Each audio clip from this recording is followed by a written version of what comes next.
E aí o que eu quero mostrar para você, como eu tentei lá no curso como produzir uma prova ideal e como nós vamos analisar hoje aqui também.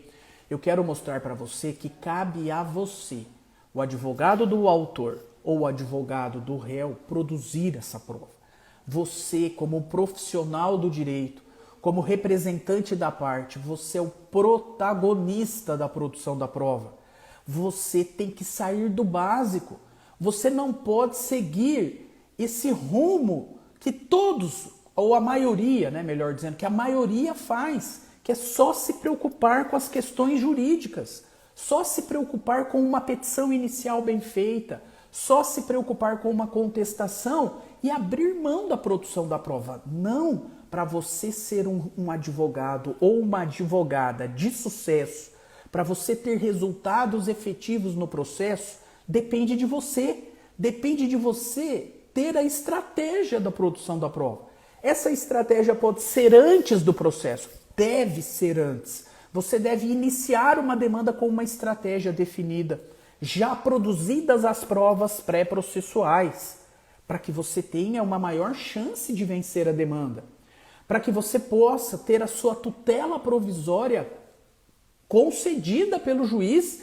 E olha que maravilha, no começo do processo, a partir do momento em que você protocoliza a sua petição inicial, o juiz já autoriza antecipar o provimento, o juiz já autoriza a concessão da liminar, você já traz resultados para o seu cliente antes do réu ser citado.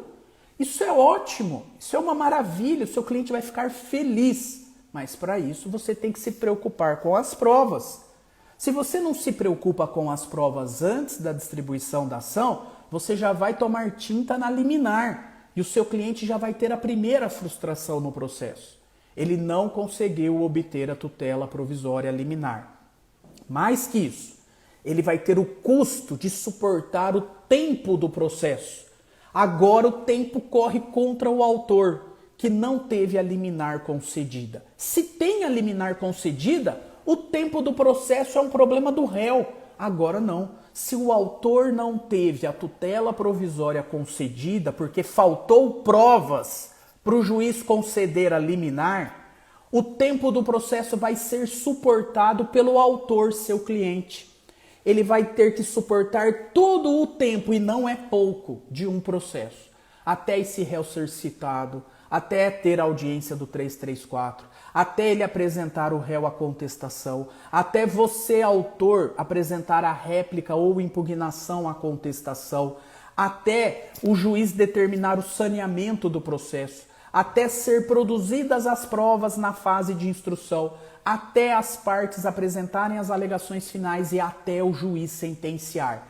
Todo esse tempo do processo quem vai suportar é o autor. Por quê? Porque o advogado ou advogada que ele contratou não se preocupou com provas pré-processuais. E ele teve uma liminar indeferida. E eu te garanto, a 90% dos indeferimentos de medida liminar se justificam porque não existiu com a inicial elementos que evidenciam a probabilidade do direito e o perigo da demora. Esses elementos que evidenciam, leia-se, provas, meios de provas. É a razão pela qual a liminar não é concedida. Como também é a razão pela qual o pedido principal lá no fim do processo não é acolhido. Com todas as provas que você produziu pré-processualmente e trouxe para o processo, você pode também produzir durante o curso do processo outras provas que vão complementar as provas judiciais, as provas produzidas no processo. Se você não se preocupa com isso, é tinta, perde demanda, não tem jeito. Eu observo como juiz de direito de uma vara civil há 19 anos que essa é a principal razão.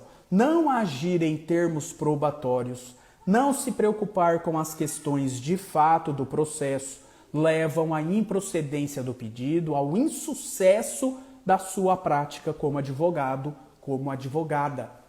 E ninguém quer contratar um advogado que não produz resultados, que não consegue vencer demandas. Você só terá sucesso na sua prática quando você entregar resultados efetivos ao seu cliente. E para isso, você precisa virar a chave.